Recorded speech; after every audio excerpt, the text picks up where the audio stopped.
पद्धत नाहीये, पण परदेशी राजा राणी गेले होते, फिशिंगसाठी निघाले. आपल्याकडे ती पद्धत नाहीये. आणि फिशिंगला निघाले असताना रस्त्यामध्ये एक गाढवावर बसून एक कोळी चालला होता, खांद्यावर गळ होता. राजाने विचारलं, काय रे, मच्छी पकडायला का? तो म्हणला, नाही महाराज, आज मच्छी पकडायला जाणार नाहीये, वादळ आहे, खूप मोठा पाऊस येणार आहे. म्हटलं, मूर्ख माणसा, मी माझ्याकडे खूप पगार देऊन हवामान तज्ज्ञ ठेवलेला आहे. त्यांनी सांगितलं, तुम्ही जा, खुशाल, काही होणार नाहीये. राजा पुढे गेला. खूप वादळ झालं, पाऊस आला, त्रेधा तिरपीट झाली. राजा दरबारात गेला. प्रधानाला सांगितलं, त्या माणसाला आणा बघू, हवामान तज्ज्ञाला. त्या लाद घालून हाकलून लावा आणि त्या कोळ्याला बोलवा आणि त्याला अपॉइंट करा. कोळी आला. तो म्हणला, महाराज, मला यातलं काही कळत नाही हो. तो म्हणलं, मग त्या दिवशी कसं सांगितलंस, पाऊस येणार, वादळ होणार? तो म्हणला, माझ्या गाढवानं कान खाली टाकले की मला कळतं पाऊस येणार वादळ होणार. तर म्हणलं, मग ठीक आहे, गाढवाला अपॉइंट करा. म्हणजे राजेशाही गेली, लोकशाही आली, पण ती अपॉइंट करण्याची पद्धत काही गेलेली नाही अजून. तर ही जी गंमत आहे, अरविंद इनामदार आमचे जे कमिशनर होते,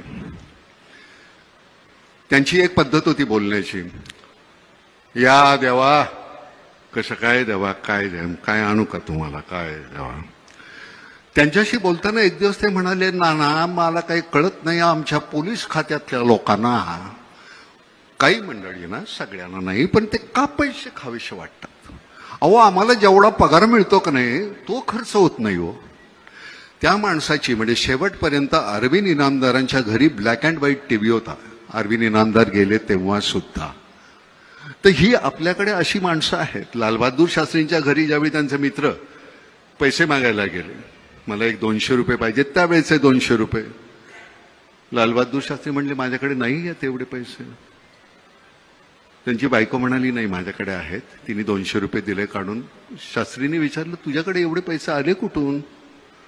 ती म्हणली, नाही, दर तुम्ही पगारातून देताना त्यातले 5-10 रुपये मी वाचवते. त्यांनी गव्हर्नमेंटला पत्र लिहिलं की मला ह्याच्या पुढे माझा 10 रुपये पगार कमी करा. यशवंतराव चव्हाण गेले त्यावेळी त्यांच्या खात्यावर 25,000 रुपये नव्हते.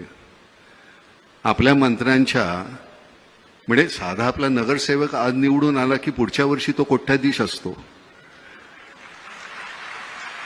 त्याची चौकशी का नाही होत? म्हणजे मला कळतं की हा भ्रष्ट आहे, पण तुमच्या का नाही लक्षात येत? त्याच्यावर कारवाई व्हायला पाहिजे की नाही एकनाथराव? म्हणजे तुम्ही मी 100 रुपये आल्यानंतर 30 रुपये इन्कम टॅक्स भरतोच, 18 रुपये तुम्ही अजून जीएसटी घेता. हे सगळं आम्ही केल्यानंतर सुद्धा आमच्या चौकशा होतात, तुमच्या का नाही होत?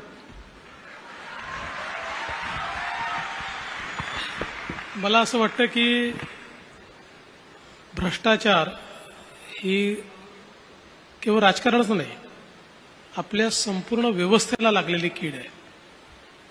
आणि दुर्दैवाने ही संपवायची असेल तर खूप सामूहिक प्रयत्न करावे लागतील. याचं कारण असं आहे की आपण बघा, भ्रष्टाचाराकरता जेलमध्ये जाऊन आलेले, अनेक प्रकरणांमध्ये अडकलेले असे लोक थंपिंग मेजॉरिटीने निवडून येतात. त्यांना लोक वारंवार निवडून पाठवतात आणि मग त्यातनं समाजामध्ये भ्रष्टाचाराबद्दल कुठलाही तिरस्कार तयार होत नाही. जोपर्यंत समाज चांगल्याला चांगलं म्हणणार नाही आणि वाईटाला वाईट म्हणणार नाही, तोपर्यंत ही परिस्थिती बदलणार देखील नाही. आणि म्हणून मला असं वाटतं की एक सामूहिक प्रयत्न आपल्या सगळ्यांना करावा लागेल. उदाहरणार्थ, अनेक वेळा आम्हाला लोक विचारतात की का हो तुम्ही इतके गुन्हे आणि कसं त्यांना तुम्ही तिकीट देता? तर आम्हाला त्याला सांगावं लागतं की बाबा, त्याच्यावर गुन्हे आहेत पण तोच निवडून येतो आणि दुसऱ्याला मी खूप चांगला, साळसूत, सुंदर, स्वच्छ, टिकाऊ त्याला उभं केलं, डिपॉझिट चाललंय त्याचं. त्यामुळे राजकीय नेते केवळ हे बदलू शकत नाही, समाजाला बदलावं लागेल. आणि केवळ समाजावर टाकूनही चालणार नाही, राजकीय नेत्यांना देखील हे परिवर्तन झालं पाहिजे असं वाटावं लागेल.